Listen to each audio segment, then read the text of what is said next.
Assalamualaikum warahmatullahi wabarakatuh. Innal hamdalillah nahmaduhu wa nasta'inuhu wa nastaghfiruh wa natubu ilayhi wa na'udzu billahi min shururi anfusina wa min sayyiati a'malina. Man yahdihillahu fala mudilla lahu wa man yudlil fala hadiya lahu. Asyhadu an la ilaha illallah wahdahu la syarika lahu wa asyhadu anna Muhammadan abduhu wa rasuluh sallallahu alaihi wa ala alihi wa sallam alladzi la nabiyya ba'da amma ba'du. Ya ayyuhalladzina amanu taqullaha haqqa tuqatih wa la tamutunna illa wa antum muslimun.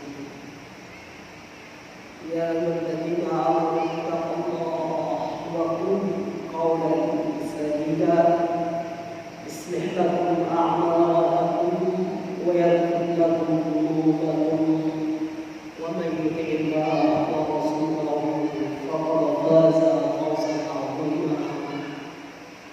Amma ba'du fa inna asdaqal hadithi kitabullah wa khairal huda huda Rasulullah sallallahu alaihi wa ala alihi wa sallam wa syarrul umuri muhdatsatuha wa kullu muhdatsatin bid'atun wa kullu bid'atin dalalah wa kullu dalalatin finnar. Ayyuhal ikhwan wal akhwat, masyaallah muslimin wal muslimat, rahimakumullah jami'an. Segala puji milik Allah Subhanahu wa taala atas limpahan nikmat yang Allah curahkan, yang Allah berikan kepada kita, sehingga pada malam hari ini kita bisa hadir berkumpul ruangan di masjid yang Allah muliakan ini dalam rangka menunaikan perintah Allah Azza wa Jalla. Kita melakukan ibadah salat maghrib secara berjamaah dan kita lanjutkan dengan meluangkan waktu kita untuk belajar ilmu agama, untuk ilmu syar'i yang dia merupakan kewajiban kita, baik laki-laki atau perempuan.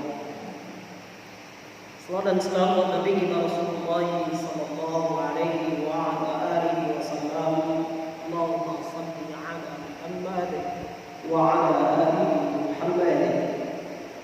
Kaum muslimin dan kaum muslimat yang dimuliakan Allah Subhanahu wa taala, pada malam hari ini kita akan melanjutkan bahasan kita dalam kitab tauhid, dalam kitab Qaulul Mufid Syarah ala Kitab Tauhid yang ditulis oleh Syekh Muhammad bin Shalih Al-Utsaimin rahimahullah taala alaihi. Dan kita akan masuk kepada babun ma jaa annal quluba fi quburi salihin yusayyiruha awtanan tu'bad min dunillah. Bab tentang ghulu kepada kubur orang-orang saleh, lalu menjadikan kubur tersebut sebagai berhala yang disembah selain Allah. Ini bahasan kita pada malam hari ini. Kaum muslimin yang dimuliakan Allah Subhanahu wa taala,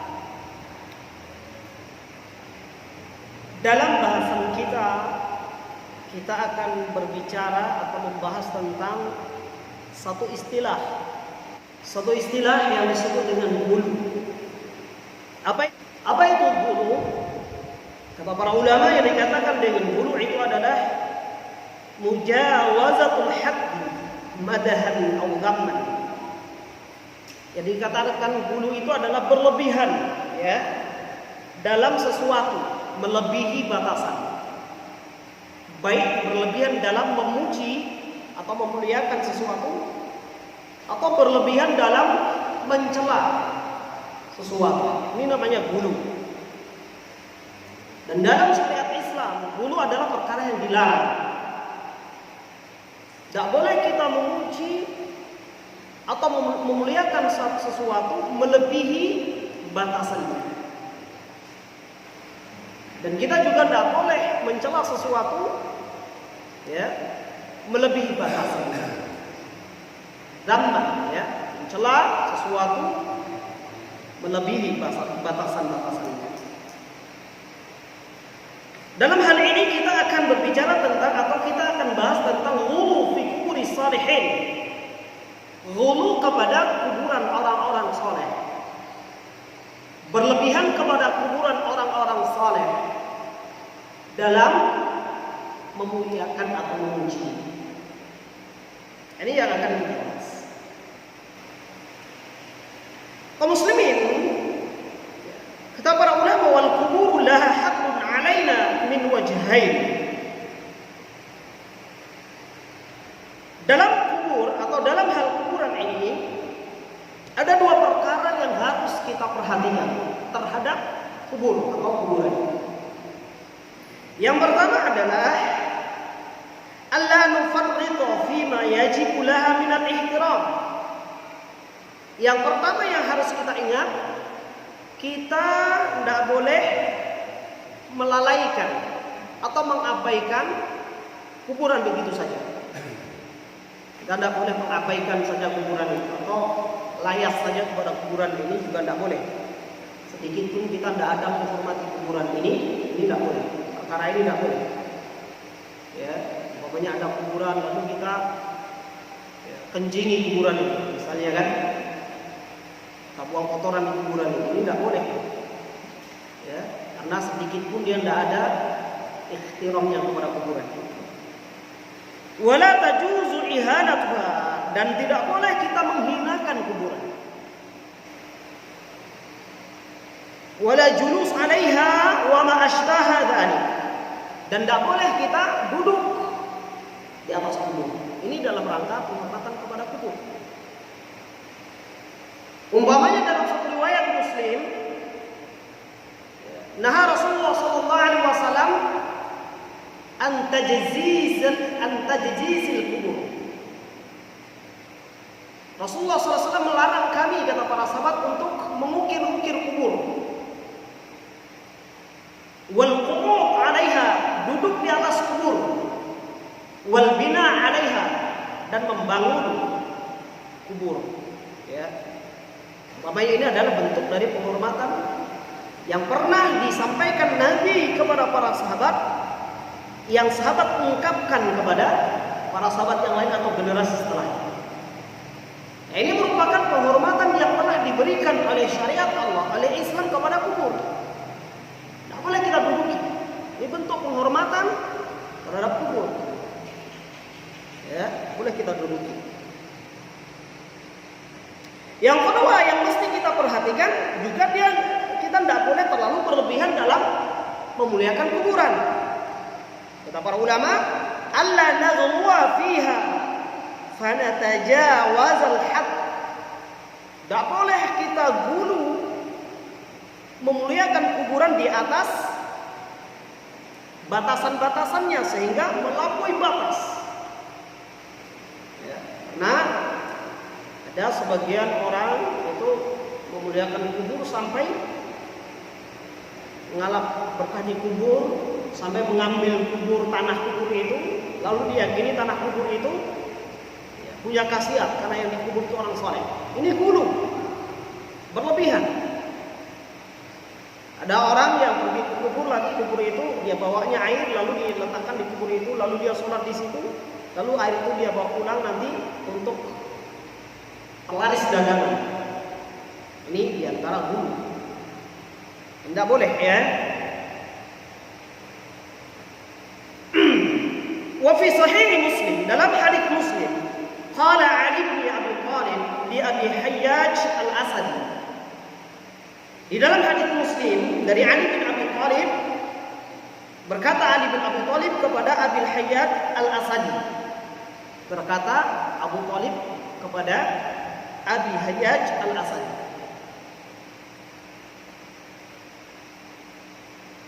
Apa kata Ali kepada Abi Hayyaj al-Asadi?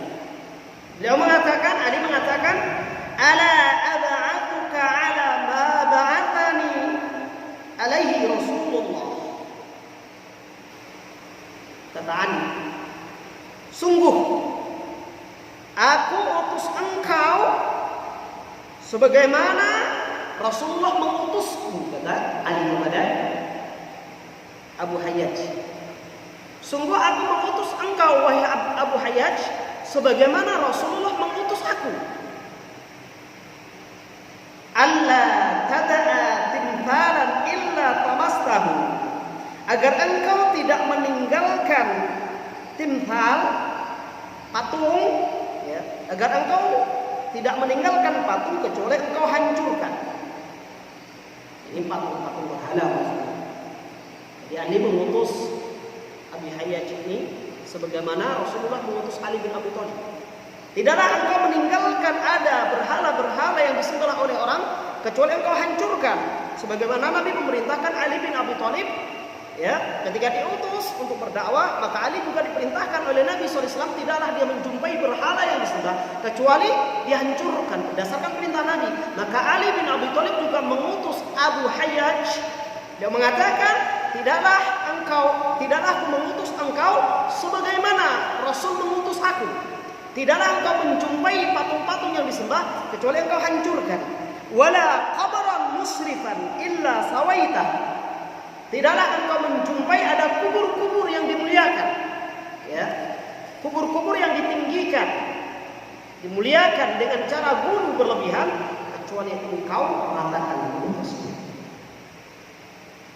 Ya, kenapa? Karena ada kubur yang ditinggikan sekali melebihi batasan tinggi. Ya, dalam syariat kita kan kubur itu ditinggikan sibro, ya, 1 jengkal di atas permukaan tanah. Lalu ditinggikan sampai 1 meter. Dalam rangka apa? Memuliakan kubur. Ini tidak boleh. Kata Nabi SAW dalam hadis Muslim, wala qabran musyrifan illa sawaitah. Tidaklah engkau tinggalkan kuburan yang kubur itu dimuliakan oleh orang kecuali engkau ratakan kubur tersebut. Maksudnya jangan ditinggikan, ya, jangan dimuliakan dengan cara berlebihan. Hadis ini sahih diriwayatkan oleh Imam Muslim. Dalam riwayat yang lain, wala suratan illa tamastah. Tidaklah ada pada kubur tersebut gambar atau patung kecuali engkau hancurkan patung tersebut yang ada di kubur tersebut. Kenapa hal ini diperintahkan oleh Rasulullah SAW dan juga disampaikan oleh Ali bin Abi Thalib kepada sahabat yang lain, kepada Abu Hayyaj, ya? Kenapa harus demikian? Ini dalam rangka menghindarkan dan mencegah akan terjadinya kesyirikan besar. Sehingga, ya, dalam Islam kita ini, dalam agama kita ini ada istilah saddu dzari'ah. Sebelum mudarat besar itu terjadi, maka dalam Islam sudah dicegah dari awal.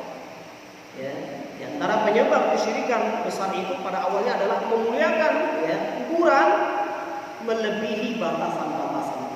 Kita diperintahkan memuliakan kubur, dan diperintahkan, tapi memuliakan kubur sesuai dengan batasan-batasan yang Allah telah bataskan dalam hal ini.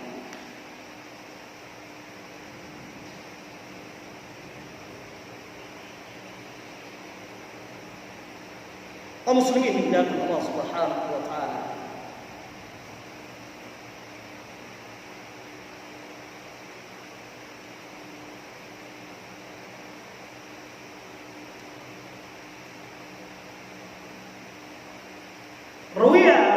Rawa Malik fil Muwatta.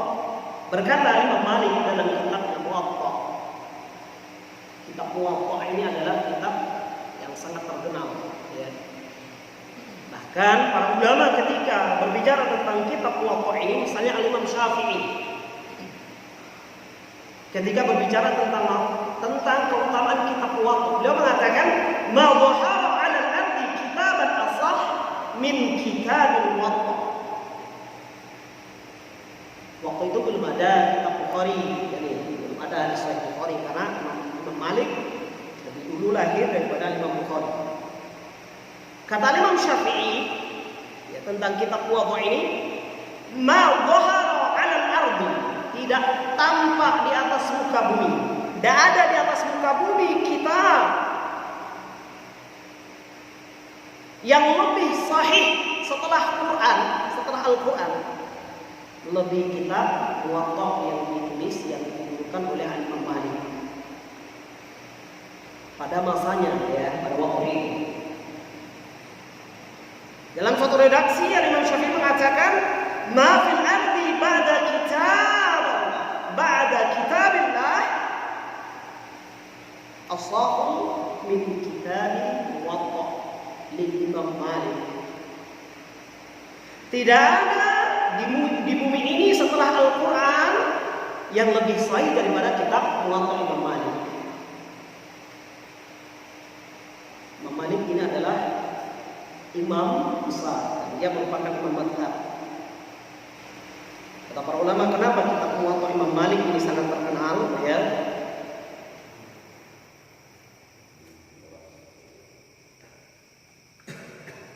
Kenapa kitab Muwatta ini sangat terkenal, ya? Kenapa? Karena li'annahu taharra fi sihhati sanad wa sanaduhu a'la min sanadil Bukhari liqurbihi min Rasulillah sallallahu alaihi wasallam. Karena sanad dalam kitab Muwatta, rawi yang ada dalam kitab Muwatta itu lebih tinggi daripada rawi yang ada dalam kitab Bukhari.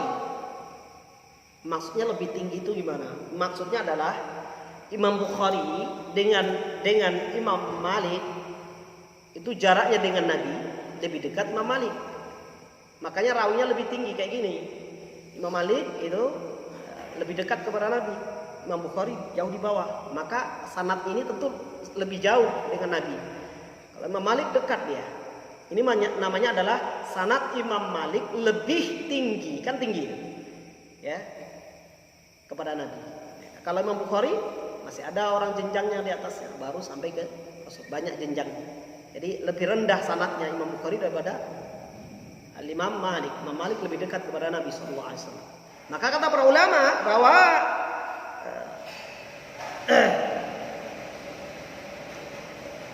kata para ulama, fa innahu taharra fi sihhati sanad wa sanaduhu a'la min sanadil Bukhari li qurbihi minar Rasul. Dan Imam Malik adalah orang yang sangat hati-hati dalam hadis. Bahkan sanad daripada Imam Malik lebih tinggi daripada sanad Imam Bukhari, karena lebih dekatnya Imam Malik daripada Imam Bukhari. Imam Bukhari itu kalau kita bahas, ya, dari imam madhab itu yang pertama adalah Imam Abu Hanifah. Ya, Imam Abu Hanifah ini lahir kira-kira 80 Hijriah. Imam Abu Hanifah. Imam Abu Hanifah itu lahir kira-kira 80 Hijriah. Ya, lalu yang kedua adalah Imam Malik. Imam Malik itu lahir kira-kira 93 Hijriah. Ya, berarti itu kan Hijriah itu kan dihitung dari peristiwa Nabi ketika hijrah dari Mekah ke Madinah. Jadi Imam Abu Hanifah itu 80 Hijriah. Ini kan sangat dekat 80 Hijriah, itu kan sangat dekat dengan Nabi sallallahu alaihi wasallam. Lalu yang kedua adalah Imam Malik 90 Hijriah, 93 Hijriah. Beliau lahir. Baru yang ketiga adalah Imam Syafi'i. Imam Syafi'i ya kira-kira 190 Hijriah. Beliau lahir. Baru setelah Imam Syafi'i Imam Ahmad. Imam Ahmad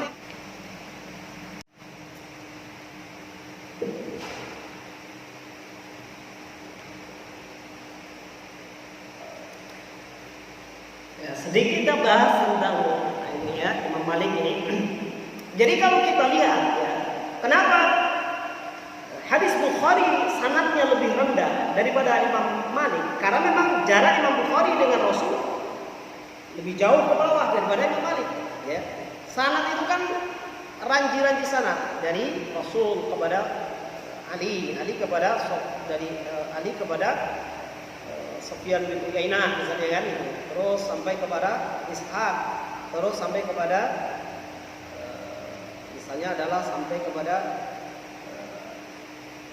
Al-Qamah sampai kepada Bukhari, kan jauh itu. Kalau Imam Malik kan tidak begitu jauh.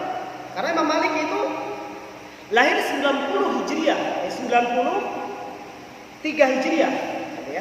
Paling satu Rasul, sahabat, ya. Tabi'in, ya. Imam Malik dekat. Sehingga kata para ulama tentang Imam Malik ini, kenapa kitab Muwatta Imam Malik ini sangat sahih, ya, min asahil kitab, ya. Kitab masyhurun min asahil kitab yang sangat terkenal dan termasuk kitab yang paling sahih sebelum adanya Sahih Bukhari, ya. Sebelum adanya Sahih Bukhari. Karena nanti setelah sekitar tahun 200 Hijriah, ya, Imam Bukhari menulis kitab Sahih Bukhari. Ya, 200 Hijriah, kan jaraknya 100 tahun itu. Hampir 100 tahun. Maka pada waktu itu kitab Muwatta adalah kitab yang paling sahih setelah Al-Quran.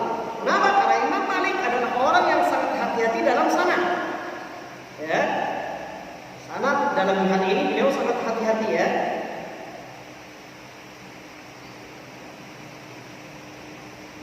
Ya. Al-Imam Abu Hanifah itu kira-kira 80 Hijriah lahirnya, wafat 110 Hijriah.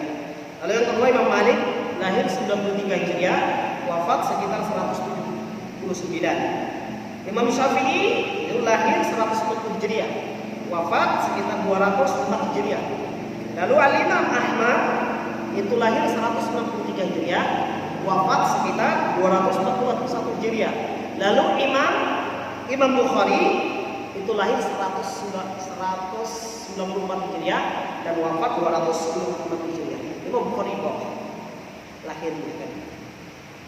Ya, tapi nanti setelah Imam Bukhari lahir, Imam Bukhari mengumpulkan hadis-hadis yang sahih saja, dia susun kitab Sahih Bukhari yang dia kumpulkan dari 1 juta hadis yang dia hafal, lalu dia sortir yang dia masukkan ke dalam Sahih Bukhari cuman sekitar 8.000 hadis saja.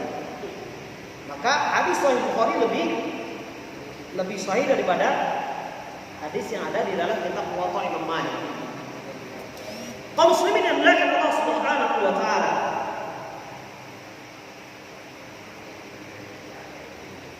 Ruya Malik Muwatta.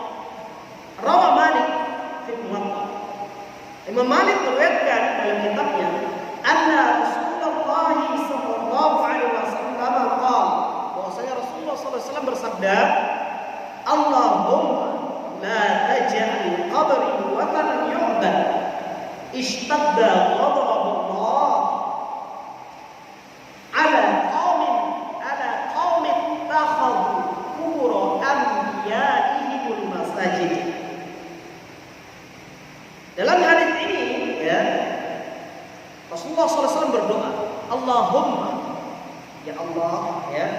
Kalau lafaz Allahumma ini kata para ulama adalah ini asalnya adalah ya Allah. Jadi artinya ya Allah. Allahumma itu sama dengan ya Allah, ya. Allahumma ini dimana ya Allah. Kenapa ya Allah ini diganti dengan Allahumma? Kata para ulama, khudifat ya tidak ajli bada'a bismillah.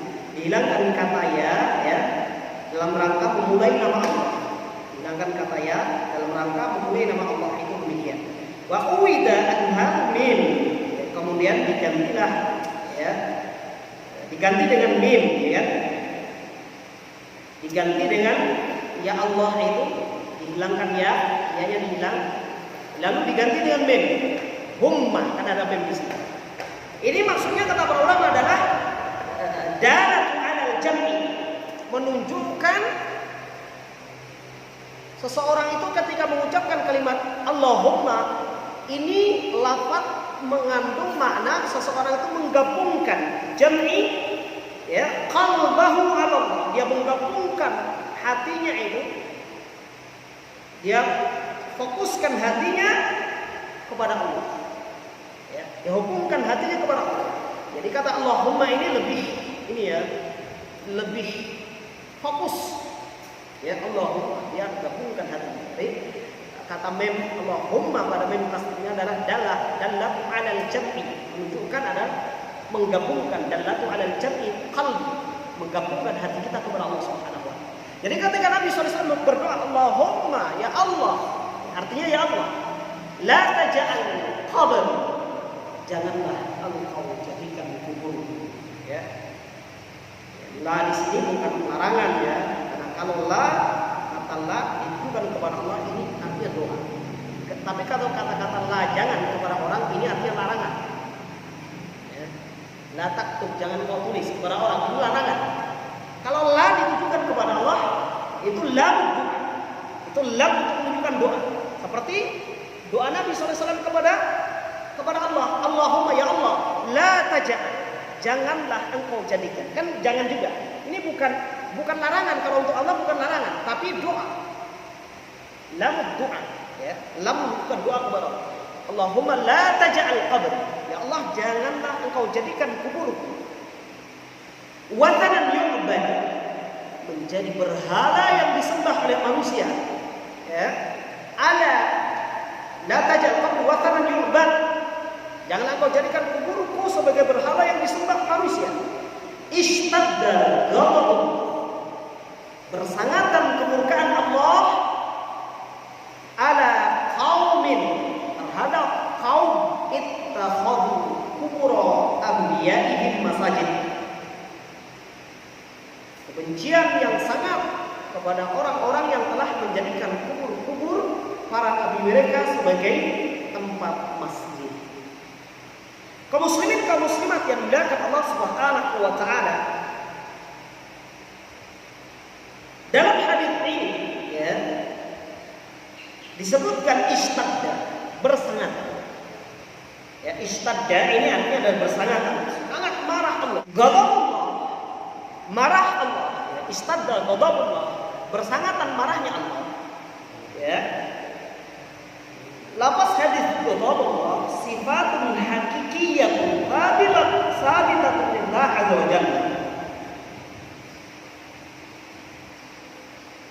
Ghadabullah, marahnya Allah ya, merupakan salah satu sifat yang hakiki yang dimiliki oleh Allah, yaitu sifat marah.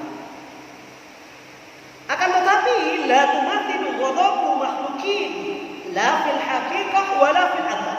Akan tetapi ketika dikatakan Allah itu marah kepada hamba-hambanya, Allah marah kepada orang-orang yang menjadikan kubur nabi mereka sebagai tempat masjid, Allah marah.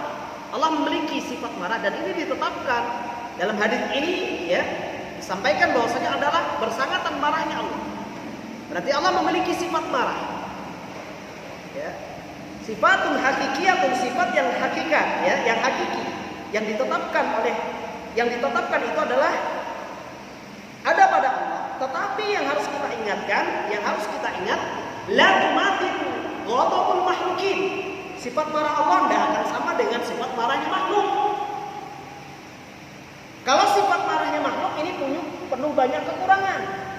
Kalau makhluk marah, kita marah, ini kalau marahnya kita ini banyak memiliki pengaruh yang buruk. Kalau kita marah mungkin ya kompor bisa meledak kan itu, piring bisa melayang, ya, jantung berdebar-debar, bisa jatuh pingsan, bisa stroke. Ini marahnya kita. Tapi kalau Allah marah, kata para ulama, kalau Allah marah tidak memiliki pengaruh yang buruk. Maksudnya adalah bagi Allah tidak akan mempengaruhi dirinya. Kemurkaan Allah ya tidak sama dengan kemurkaan ya. Kemarahan Allah tidak sama dengan kemarahan makhluk. Ya, kalau makhluk jelas beda ya. Kalau makhluk marah itu dirinya sendiri pun akan rusak kan itu. Akan stres, akan stroke ya. Piring bisa pecah. Tapi kalau Allah enggak ya. Sehingga kata para ulama, la tumathilu ghadabul makhluqin, tidak sama dengan marahnya makhluk. La fil haqiqah, tidak baik secara hakikat, wala fil athar, dan juga pengaruhnya tidak sama. Kalau pengaruh marahnya manusia ini buruk ya. Tidaklah orang suka marah ini kecuali ini adalah pengaruh dari hawa syaitan yang menghembuskan api kepada manusia. Ini kalau marahnya manusia. Jadi kalau manusia marah aja melulu berarti dia senantiasa dihembuskan hawa syaitan, api syaitan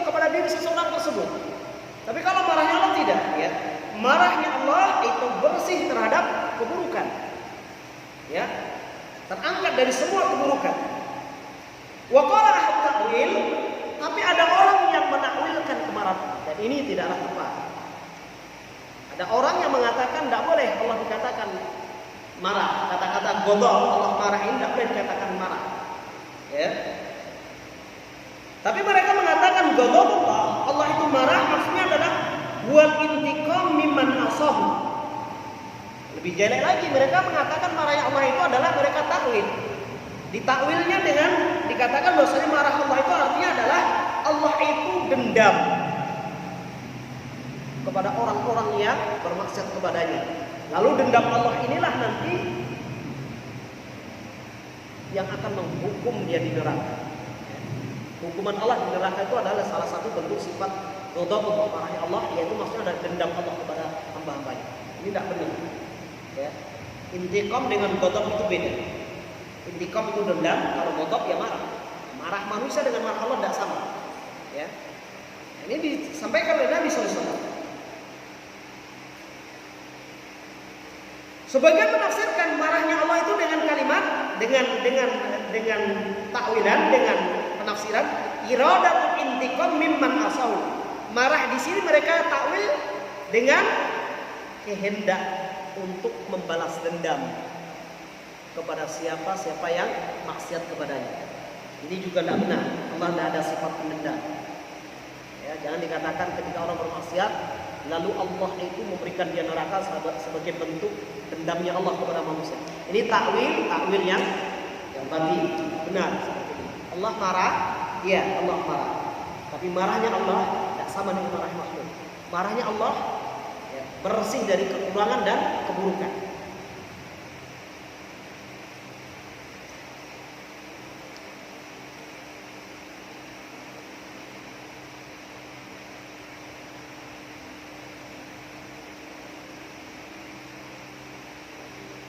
Dan Nabi SAW ketika menyampaikan hadis ini, ghadab, ya, istadda ghadab, bersangatan kebencian kemarahan Allah.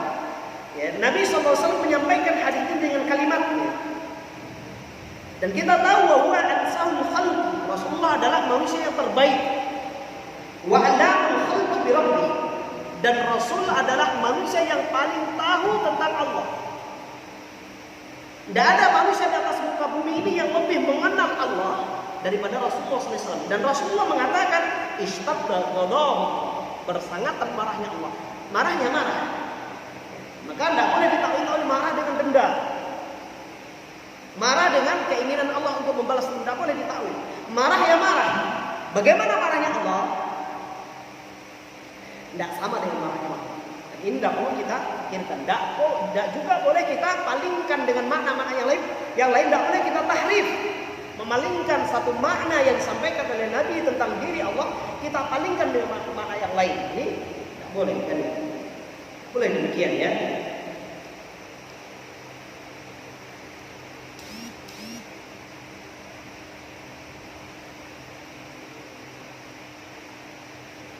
Kata para ulama, wa hunaka furuqun baina ghadabil makhluq wa ghadabil khaliq. Kata para ulama, berbeda marahnya manusia dengan marahnya, berbeda marahnya makhluk dengan marahnya Allah. Ghadabul makhluk hakikatuhu wa hulyan dabil qalbi. Marahnya makhluk ini pada hakikatnya mendidihnya darah yang ada di dalam jantung kita. Ini kalau makhluk marah, dalam jantung itu mendidih, menggelegak, gitu kan, panas, gitu kan? Itu kalau manusia atau makhluk. Wa jamratu yulqiha syaitan fi qalbi ibn Adam. Dan marahnya makhluk, marahnya manusia itu merupakan bara api yang dilemparkan oleh syaitan ke dalam jantung manusia, jantung kita. Itu makanya kita kalau marah itu diperintahkan untuk kalau berdiri dulu. Ya. Kalau dulu itu kan masih marah berbaring. Lebih sempurnanya kita kalau masih marah juga kita ambil dulu. Kenapa? Karena marah itu adalah bara api yang dilemparkan oleh syaitan dalam jantung manusia, sehingga menggelegak.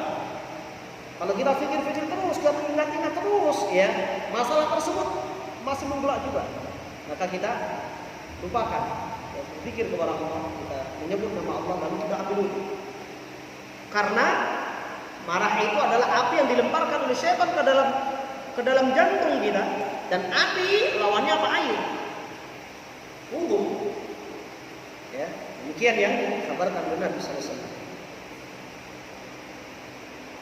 Amma ghalabul khaliq fa innahu sifatun la tumathilu hada. Adapun marahnya Allah merupakan sifat yang disifatkan kepada Allah yang tidak sama dengan sifat marahnya makhluk manapun. Berdasarkan firman Allah, laisa kamitslihi syai'an. Laisa kamitslihi syai'un wa huwas samiul basir.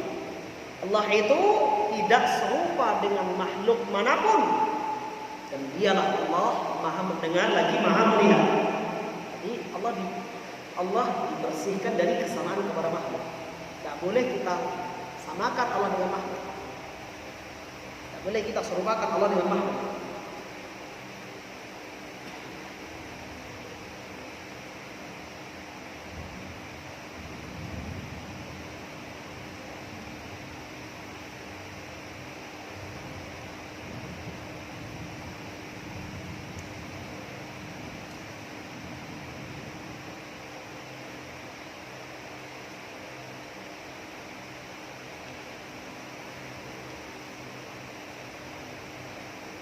Wa'lam anna kulla man harafa nusus sifat an haqiqatiha wa amma arada Allah biha wa rasuluh fala budda an yaqa'a fi zallatin wa mahlakatin. Kata ulama, ketahuilah bahwasanya setiap orang yang memalingkan, melakukan tahrif terhadap nas-nas tentang sifat-sifat Allah, ya, yang tahrifkan, ya, dari makna hakikinya, dari apa yang Allah sebutkan tentang dirinya dan Nabi sebutkan tentang Allah, maka pasti dia akan berada dalam kehinaan dan kehancuran, kebinasaan. Orang yang memalingkan makna dari makna hakiki kepada makna-makna yang lain. Fal wajibu alaina an nusallima lima jaa bihi al-kitab wa sunnah min sifatillahi ta'ala ala ma warada bi itsbatan bila tamthilin wa tanzihan bila ta'tilin. Maka wajib bagi kita untuk menyelamatkan diri kita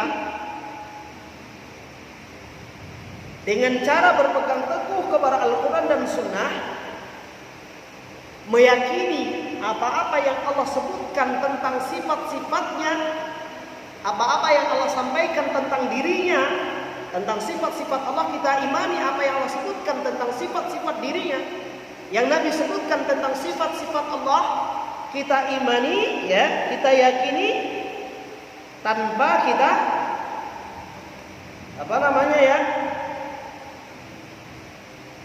isbatan bila tamthil. Kita yakini dan kita tetapkan semua sifat Allah tanpa menyamakan kepada apapun. Ketika Allah memiliki sifat mendengar, maka tidak sama pendengaran Allah dengan pendengaran makhluk. Jangan pikirkan pendengaran makhluk. Ya. Ketika Allah marah, jangan samakan marahnya Allah dengan marahnya makhluk. Ya. Kita tetapkan Allah itu mendengar, ya, Allah mendengar. Kita tetapkan sebagaimana yang telah Allah kabarkan, dengan tanpa menyamakan kepada apapun. Wa tanzihan bila ta'til, dan kita bersihkan sifat-sifat Allah dari hal-hal yang buruk tanpa menolak apa-apa, tanpa menolak sifat-sifat Allah yang Allah kabarkan kepada kita. Karena di antara yang Allah kabarkan itu adalah Allah, misalnya adalah Allah memiliki wajah. Dan kita imani bahwasanya Allah memiliki wajah. Dengan catatan kita mengimani Allah memiliki wajah sebagaimana Allah kabarkan tentang dirinya dalam ayat Al-Quran dan hadis qudsi dan kabar yang Nabi kabarkan.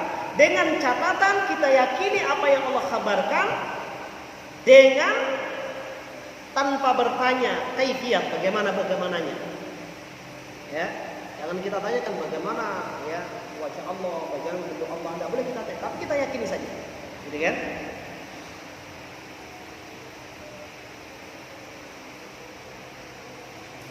Ya. Muslimin Allah Subhanahu wa taala. barangkali yang kita sampaikan pada malam hari ini. Kalau ada benar dari Allah, kalau ada salahnya dari kita dan kita membaca Al-Quran.